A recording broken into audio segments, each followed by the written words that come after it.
Today we're going to do a little bit of maintenance on this water heater. We're going to descale the inset. I'm going to show you exactly how to do it. All right, that didn't work.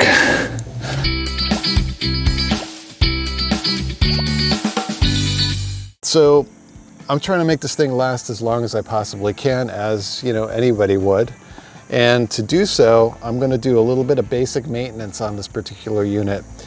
You know, we don't always know the exact nature of the water that we pump into these RVs, right? You get it at a campground. We don't know if they're just pulling it up out of a well. We don't know how hard or soft the water is. So you're really running the risk of getting a lot of sort of buildup on the inside of these units. To eliminate that, we're going to use very simple white vinegar. And what we're going to do is we're going to drain the water that's in here right now. This happens to be a 6-gallon. We're going to pour 3 of these things in there. That's a 1-gallon jug. You're going to need one of these, just a funnel. And this is going to be sort of a longer process, because once we get this vinegar in there and we fill it back up, the remaining space in the water heater with water, we're going to have a 50-50 solution of vinegar to water. And then we're going to run this heater overnight.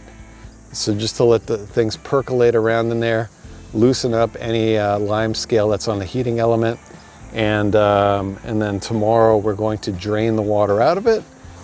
Now, before you start working on this unit, I would suggest that you make sure that that you don't have a water heater filled with hot water, because you don't want to burn yourself. And 2, you want to make sure that any of your selectors, electrical selectors for water, are shut off. So in other words, you don't have the gas propane water heater switch on, and you don't have the electric water heater switch on. Something to keep in mind. Always be careful with that. This thing down here, and that's the thing that we're going to busy ourselves with first. We're going to twist this out, and this is going to be in the lower portion of the tank. Once I get this particular plug out, the water will drain out of the water heater. All right, so I got 2 sort of adjustable wrenches here. These are definitely going to do the trick. I'm going to get in there with this one, get a good angle on this thing. Oops. Yeah, there we go. And it's spinning.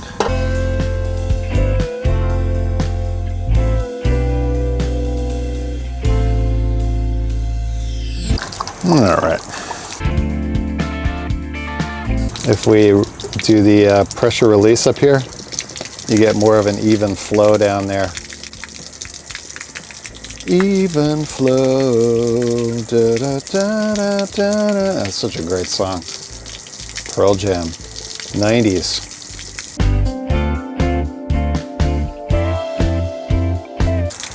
Six gallons is a lot of water.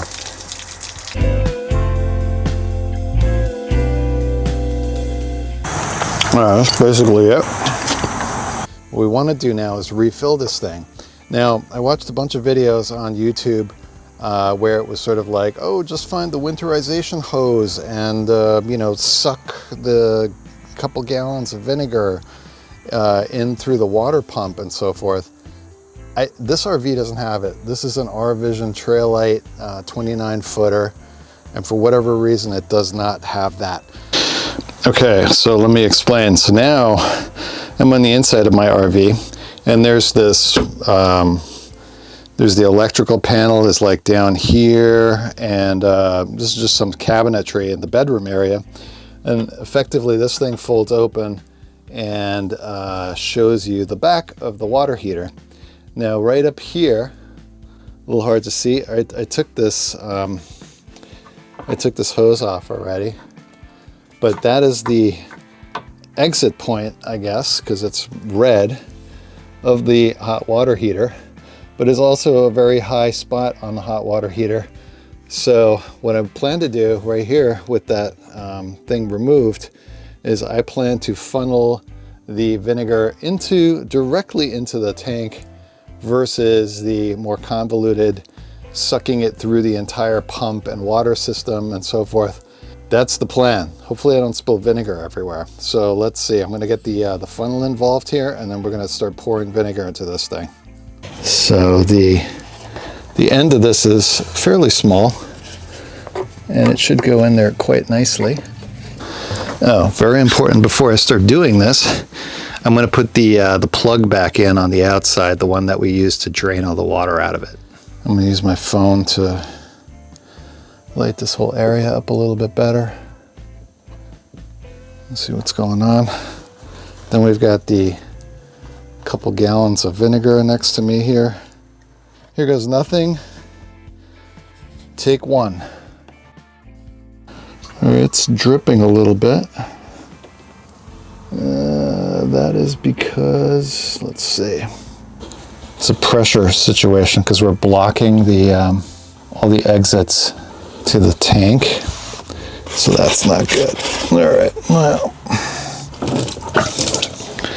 all right, that didn't work. Okay, so I released the pressure relief valve, which should allow for water to go in more readily. I'm gonna give this one more try. I mean, it is a bit of an awkward angle, granted. All right.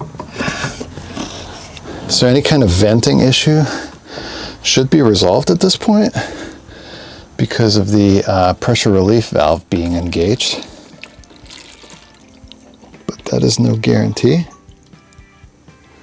All right.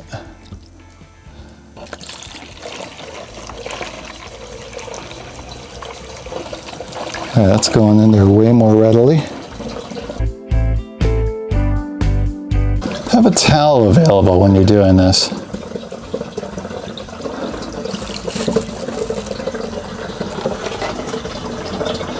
All right, that's gallon 1, gallon 2, and gallon 3 going in.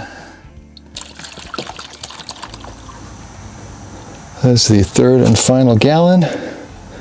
Just a little bit of dripping going on there, but that's okay. We're gonna pull this funnel out. Okay, a little bit of drippage. I got a little bit of vinegar right in there. I'm gonna dump that into the sink. Now, what you don't wanna forget is you don't wanna forget to put this back on there. Tighten that up.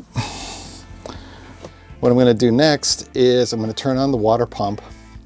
I'm gonna leave the pressure relief valve open, turn the water pump on. It's gonna pump 3 gallons of water in there, and then water's gonna start coming out of the pressure relief valve, indicating that the tank is full. I will shut the water pump off, and then we're gonna heat up the mixture that's inside the tank. So let's see.